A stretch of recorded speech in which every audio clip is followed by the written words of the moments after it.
Hello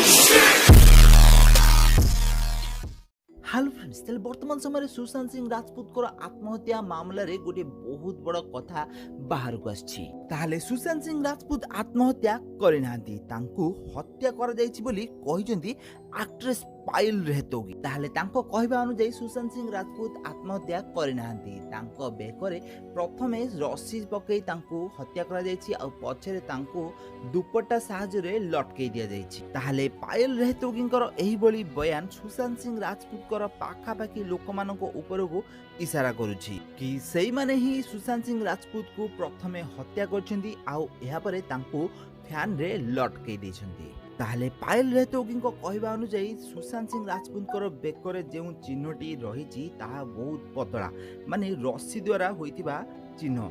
आउ सुशांत सिंह राजपूत जो dead body मिलता से गोटे दुपट्टा साहाय्य फांसी लगे तेणुक दुपट्टा साहाय्य मिलता चिन्ह ताहा गोटे मोटा आकार में देखा जाता किंतु रस्सी साहाय्य प्रथम हत्या कर दुपट्टा साहाय्य लटकई दि जाइए कहुई। सहित से कहते कि जड़े सुइसाइड करने को जाऊा व्यक्ति माने निज मरबार गोटे घंटा पूर्व जूस कौन पीला। आउ सहित पायल आहरी गोटे इंपोर्टाट कथाटे कहते कि Sushant Singh Rajput dead body police आसला बेलू खट उपर पड़ा माने फैन रु कढ़ा जाई तांको खट उपर शुआ जाइतिला। तो पुलिस आसवा पूर्व पाख लोक जो घरे रही बहुत सारा जिनिस एपट सेपट कर देथिबार नजर आछि बोली कहिसंती पायल। आउ सहित पायल कहते कि गत राति रे सुशांत सिंह राजपूत गोटे पार्टी अटेंड करने जाइथिले आउ गोटे खुशी रे रहिथिबा व्यक्ति केमिति सुइसाइड करियो बोली बहुत बड़ प्रश्न उठैचंती पायल रेहतोगी। तो फ्रेंड्स यह सहित से महेश भट्ट आउ सुशांत को गर्लफ्रेंड